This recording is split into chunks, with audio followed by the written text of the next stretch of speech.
Cassidy Flynn stood on the weathered platform of the remote stagecoach station, clutching a worn letter with a photograph of Phoebe Langston tucked inside. He'd memorized every detail of her face during the long, lonely winter nights: blonde hair, blue eyes, the soft smile of a German woman seeking a new life in the American West. The horizon shimmered with heat as the stagecoach approached, kicking up clouds of dust that hung in the dry air. Cassidy's heart thudded with anticipation, his fingers tracing the creased edges of the letter. 8 months of correspondence had led to this moment, and he was ready to meet his mail-order bride. When the coach rattled to a stop, the driver swung down, muttering about mismatched papers before unloading a single bag. The door creaked open, and a woman stepped out, but she was nothing like Phoebe. Her dark hair was pulled back tightly, her almond-shaped eyes scanned the sparse crowd with sharp precision, and her plain, travel-worn clothes were far from the delicate dress Cassidy had imagined a bride would wear. She clutched a small wooden box to her chest, as if it held something precious, or dangerous.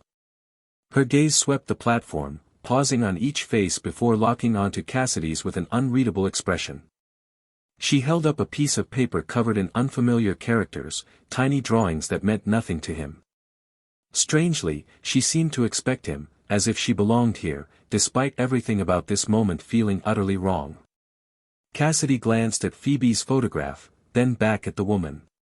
"Ma'am, I think there's been a mistake," he said, his voice rougher than he intended.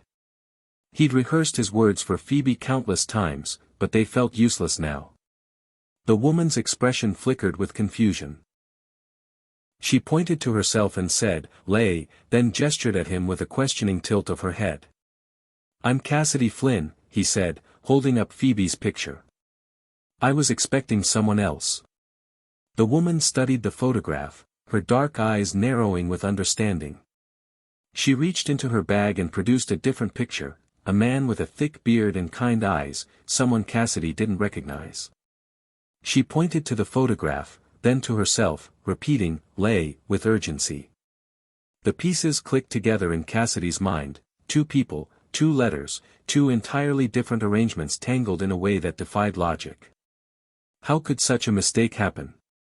The woman, Lay, seemed to grasp the same truth.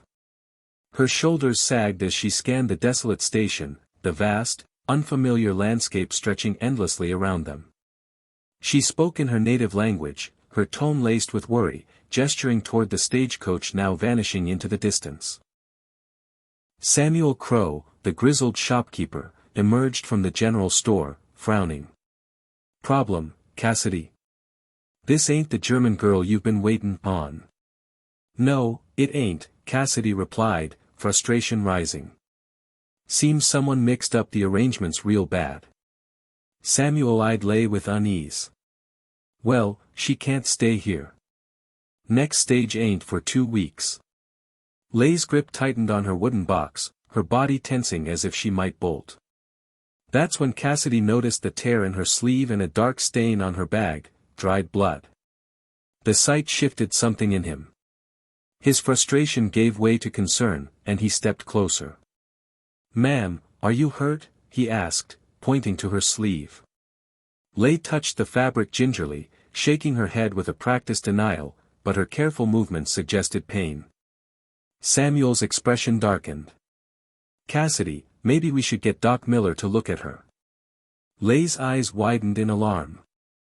She backed toward the platform's edge, clutching the box like a lifeline, her fear palpable. "Easy now," Cassidy said, raising his hands in a calming gesture. "Nobody's gonna force you." But her desperation was clear, her gaze darting to the empty road as if calculating her odds of survival alone. Samuel lowered his voice. "Something ain't right here. How's a Chinese woman end up with a German bride's papers? And where's your Phoebe?" The question stung. If Lay was here instead of Phoebe, what had happened to the woman whose letters had sustained him through the winter? Lay pulled a bundle of letters from her bag, tied with string. The English address read, Pine Ridge Settlement, 100 miles north, not Cassidy's ranch.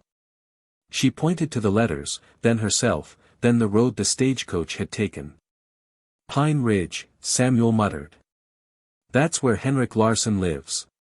Been trying to get a wife for years. Li nodded eagerly at the name Henrik, but her face clouded with worry as she glanced at the setting sun. Cassidy made a snap decision. Samuel, ready my wagon. I'm taking her to Pine Ridge. Samuel's eyebrows shot up. That's a hard day's ride through rough country. You don't even know if Henrik's expecting her. But Cassidy was already moving. Li watched him prepare, her sharp eyes tracking his every move. When he gestured to the wagon, she nodded and gathered her belongings, wincing as she lifted her bag.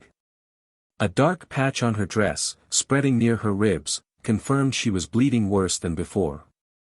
You're hurt, Cassidy said firmly, stepping closer. Li started to protest, but her knees buckled. He caught her elbow, feeling her tremble. The wooden box slipped, rattling as she caught it with desperate reflexes. I don't know what happened to you, Cassidy said, softer now, but you're in the wrong place, and it's getting dark. Trust me to get you where you need to go, or try your luck out there. Li studied his face, then nodded. Samuel returned with medical supplies. Let me bind that wound before you go. Li set the box down, never taking her eyes off it, and lifted her arm. The gash along her ribs was clean, like a knife wound, not an accident. Samuel and Cassidy exchanged a glance. This wasn't from a stagecoach mishap. Someone had attacked her. As Samuel bandaged her, hoofbeats echoed across the plain. Li froze, her face paling as three riders emerged from the heat haze, their horses lathered from a hard ride. The lead rider wore a sheriff's badge, but his eager posture set Cassidy on edge. That's Sheriff Dalton from Copper Creek, Samuel muttered. What's he doing this far out? Dalton dismounted, his smile too wide, his eyes too cold. Afternoon, folks. Looking for a Chinese woman from today's stage. Likely carrying stolen property. Li's breathing quickened, and she shifted closer to Cassidy, shielding herself. What kind of property? Cassidy asked, keeping his tone even. Gold coins from a Millerville bank robbery. $3,000 worth, Dalton said, his gaze fixed on Li. Description matches her. But the story didn't add up. A bank robbery 2 days ago in Millerville, yet Li was here with letters for Pine Ridge. Cassidy noticed scratches on Dalton's knuckles and a tear in his vest, marks of a struggle. Li's broken nails and scraped hands told the same story. Funny, Cassidy said, his hand near his gun. No wanted posters about a Chinese woman robbing banks. Maybe you just want what's in that box. Li opened the box slightly, revealing gold coins wrapped in silk with Chinese writing, not loose, stolen loot, but a carefully organized dowry. That's her marriage portion for Henrik Larsson, Cassidy said. Dalton's face hardened. He drew his gun, but Li threw the box toward Samuel's store, coins scattering, and dove behind Cassidy's wagon. Gunshots erupted as Cassidy ducked behind a water trough. Samuel fired his rifle, pinning a deputy. The platform became a battlefield, but a second stagecoach thundered toward them, rifles bristling from its windows.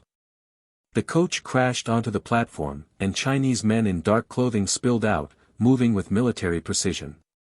Their leader, Li Wei, spoke in accented English. You attacked my sister, Li Wei, who carries important papers. The papers, he explained, documented unpaid wages and deaths of Chinese railroad workers, evidence the companies wanted buried. Li had traveled as a bride to avoid suspicion. Dalton lunged for his horse, but Samuel shot him in the leg. Li Wei's men subdued the deputies. Li, gathering her coins, approached Cassidy. Thank you, she said, her English halting but sincere.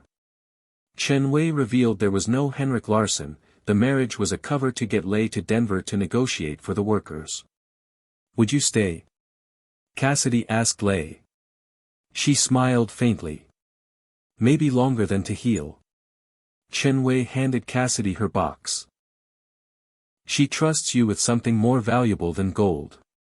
As the sun set, Cassidy realized the wrong woman had brought him something better than he'd ever expected, a connection forged in courage and trust, far beyond any letter's promise.